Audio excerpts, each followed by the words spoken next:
Bismillahirrahmanirrahim. Assalamu alaikum dear students, especially second year students. Unit number 2, topic हमारा है electrical resistance. हमने कहा था कि the opposition offered to the flow of charge particle in a conductor is known as electrical resistance. और हमने कहा था कि किसी भी कंडक्टर का जो इलेक्ट्रिकल रेजिस्टेंस होता है वो तीन चीजों पे डिपेंड करता है. Number 1, nature of a conductor. Number 2, dimension of a conductor. Number 3, temperature of a conductor. So हमने डायमेंशन ऑलरेडी डिस्कस किया हुआ है. आज हम डिस्कस करते हैं कि अगर हम कोई कंडक्टर ले लें और उसका डायमेंशन कैप कांस्टेंट रख लें और उसके अक्रॉस हम रेजिस्टेंस को टेम्परेचर को कम ज्यादा करें तो उस कंडक्टर का जो रेजिस्टेंस होगा वो टेम्परेचर के कम ज्यादा होने से इफेक्ट होगा. Effect of temperature on resistance of a conductor. आया अगर हम किसी भी कंडक्टर के अक्रॉस टेम्परेचर को बढ़ाते हैं या टेम्परेचर को कम करते हैं सो उस कंडक्टर का जो रेजिस्टेंस होगा उसमें क्या चेंज आएगा. आया इंक्रीज होगा या डिक्रीज होगा. इधर मैंने स्टूडेंट्स एक 2 बुलेट पॉइंट्स लिखे हुए हैं.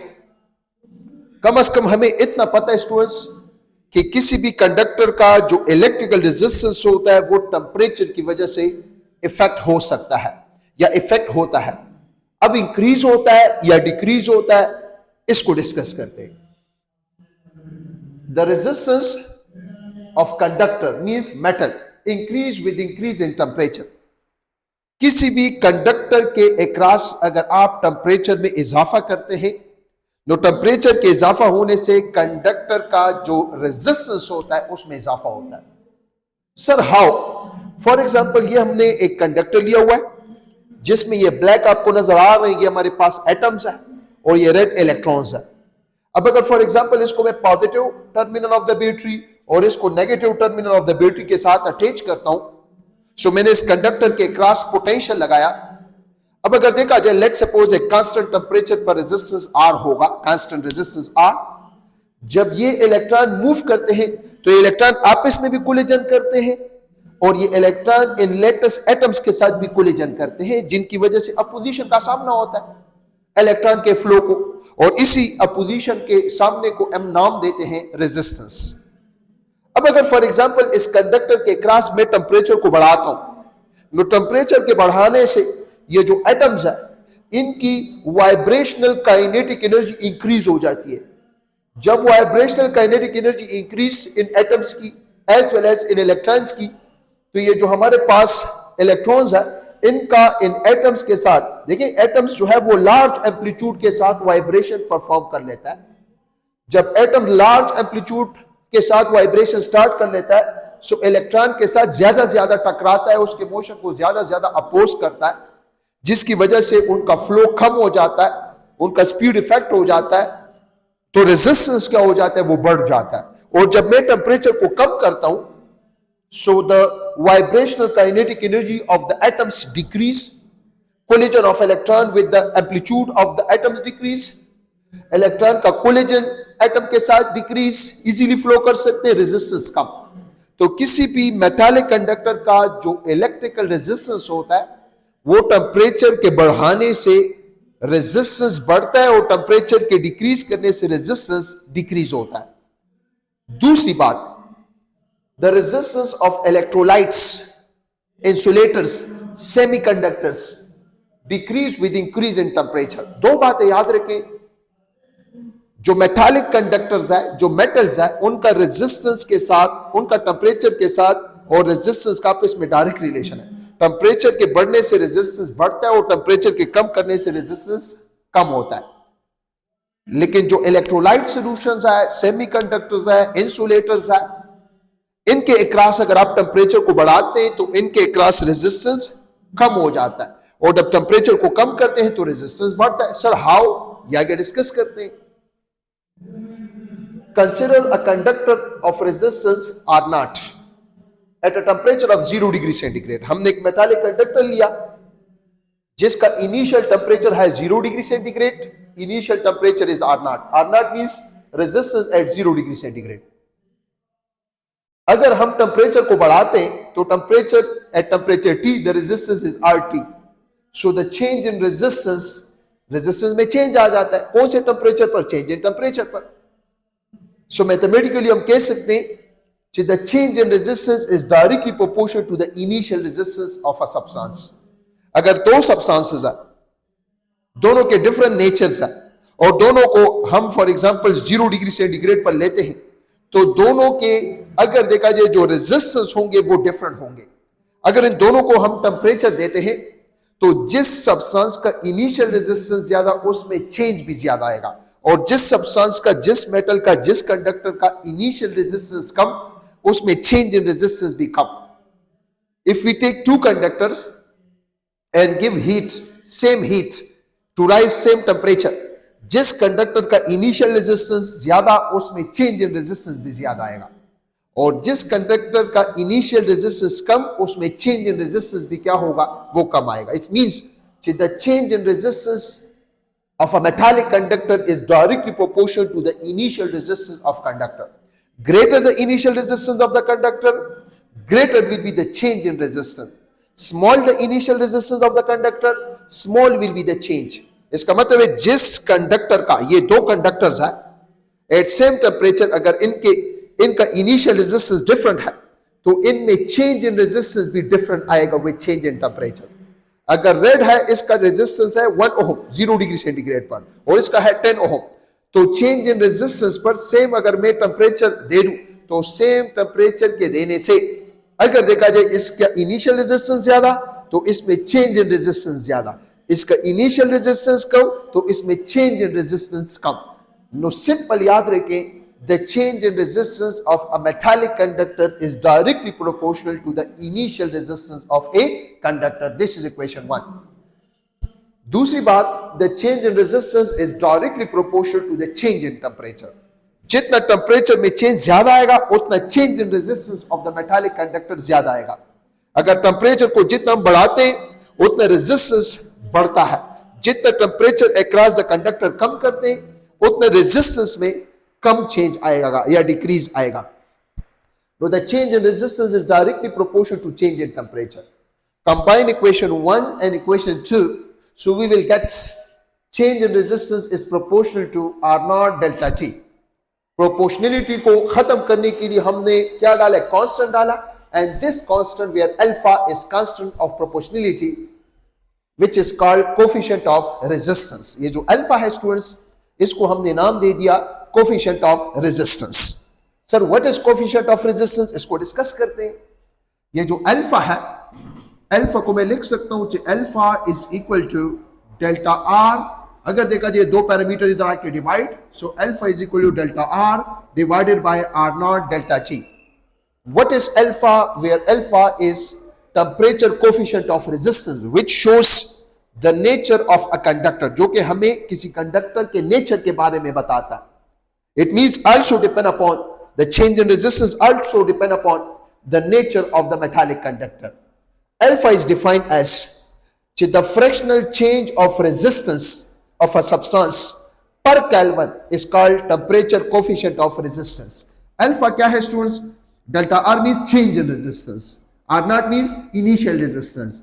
अगर देखा जाए change in resistance, या हम ये भी कह सकते हैं इसको कहते हैं fractional change, delta R divide by R not, fractional change in resistance per Kelvin is known as alpha, which is called coefficient of temperature.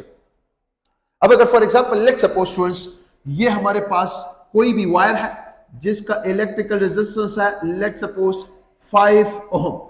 अगर मैं टेम्परेचर दे रहा हूं, कितना टेम्परेचर दे रहा हूं? 1 केल्विन टेम्परेचर में दे रहा हूं।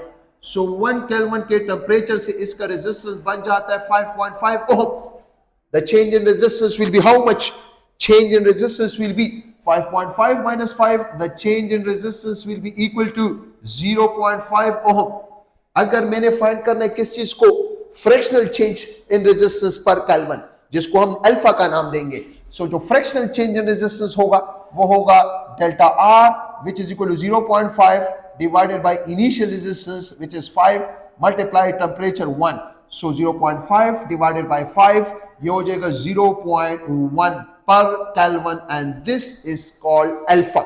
मतलब है कि किसी भी कंडक्टर को अगर हम 1 केल्विन टेम्परेचर देते हैं तो 1 केल्विन के टेम्परेचर के देने से कितना फ्रैक्शनल चेंज इन रेजिस्टेंस पर इनिशियल रेजिस्टेंस आता है उसको, या कितना चेंज इन रेजिस्टेंस पर इनिशियल रेजिस्टेंस आता है पर केल्विन पर, उसको हम नाम देते हैं किस चीज का? अल्फा का। मतलब 1 केल्विन टेम्परेचर के देने से कितना फ्रैक्शनल चेंज आता है रेजिस्टेंस ऑफ अ कंडक्टर में, उसको हम नाम देते हैं किस चीज का? अल्फा का। अगर ज्यादा चेंज आता है 1 केल्विन टेम्परेचर के देने से, ज्यादा फ्रैक्शनल चेंज इन रेजिस्टेंस, तो अल्फा की वैल्यू ज्यादा। जब अल्फा की वैल्यू ज्यादा होगी तो ये सब्सटेंस हमारे पास जो होगा वो गुड कंडक्टर नहीं होगा। अब अगर अल्फा की वैल्यू जितनी कम होगी उतना चेंज इन रेजिस्टेंस या उतना fractional change in resistance per kelvin कम होगा, उतना जो सब्सटेंस होगा वो हमारे पास जो है गुड कंडक्टर होगा। अगर इसकी यूनिट को स्टूडेंट्स डिस्कस कर लें, सो डेल्टा आर का यूनिट ओहम, आर नॉट का ओहम, टेम्परेचर का केल्विन, ओहम ओहम के साथ कैंसिल, 1 ओवर के विच इज इक्वल टू के इनवर्स। अक्सर एमसीक्यू में आता है, सो आपको पता होना चाहिए the SI unit of temperature coefficient of resistance is equal to per Kelvin, which is defined as the fractional change in resistance per initial resistance is known as temperature coefficient of resistance, which shows the nature of a conductor. SI unit is per Kelvin. Metals have positive temperature coefficient of resistance. जो metals होते हैं, जो conductors होते हैं, metals, सही तो students, उनके लिए अल्फा की वैल्यू पॉजिटिव होती है। क्यों? क्योंकि जो मेटालिक कंडक्टर्स है उनके क्रॉस टेम्परेचर को बढ़ाने से रेजिस्टेंस में चेंज पॉजिटिव आता है। जिस भी सब्सटेंस का अगर आप टेम्परेचर बढ़ाते हैं उसके क्रॉस और रेजिस्टेंस में इजाफा आता है तो उसके लिए जो अल्फा होगा स्टूडेंट्स वो पॉजिटिव होगा, और alpha positive for all metallic conductors. Semiconductors, insulators having negative temperature coefficient, alpha is negative। क्यों? क्योंकि जो मेटल्स होते हैं सही शो उनके लिए अल्फा पॉजिटिव, और जो सेमीकंडक्टर्स होते हैं, इंसुलेटर्स होते हैं, अगर देखा जाए स्टूडेंट्स उनमें जो फ्री इलेक्ट्रॉन्स होते हैं या जो फ्री चार्ज पार्टिकल्स होते हैं वो कम होते हैं सेमीकंडक्टर्स में या इंसुलेटर्स में। तो अगर आप टेम्परेचर को बढ़ाते हैं तो टेम्परेचर के बढ़ाने से अगर देखा जाए एटम्स इजीली इलेक्ट्रॉन लॉस करते हैं, और अगर देखा जाए कंडक्शन में हिस्सा लेते हैं, तो जो हमारे पास सेमीकंडक्टर्स वगैरह है उनके टेम्परेचर को बढ़ाने से रेजिस्टेंस में कमी आती है। तो उनके लिए स्टूडेंट्स याद रखें जो अल्फा होती है वो हमारे पास नेगेटिव होती है। Alpha is negative for semiconductors like graphite, silicon, germanium etcetera. Electrolytes वगैरह के लिए भी अल्फा जो होती है वो नेगेटिव होती है। नाउ स्टूडेंट्स, अगर आपने चेंज इन रेजिस्टेंस फाइंड करना है, आपको alpha R not delta T दिया जाए, just putting value and solve. अगर आपने किसी भी कंडक्टर का अल्फा फाइंड करना है, आपको change in resistance, initial resistance और चेंज इन टेम्परेचर दिया जाए, just putting value and solve.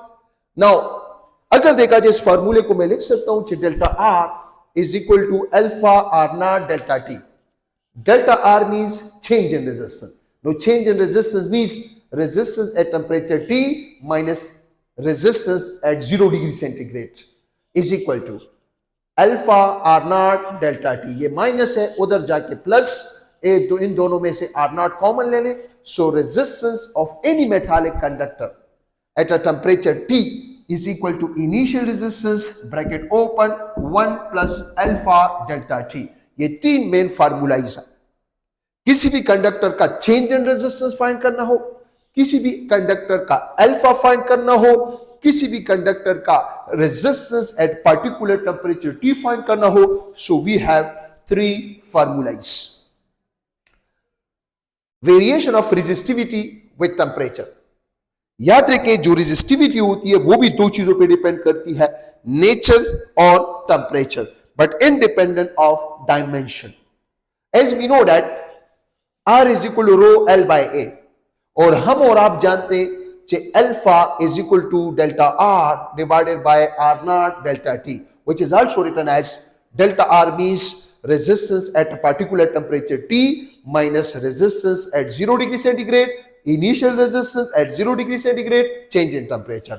R की जगह रो L by A, RT है रो T L by A, R naught की जगह rho naught L by A, सिश्वा डिवाइडेड बाय R naught की जगह rho naught L by A, delta T अपनी जगह पर, ऊपर से L by A कॉमन ले लें, ये cancel, so alpha is equal to final resistivity of a conductor at a temperature T, resistivity, initial resistivity at a temperature 0 degree centigrade divided by initial resistivity delta T. It means कि अगर आपने resistivity को find करना है, alpha को find करना है in term of resistivity, so this is a particular formula.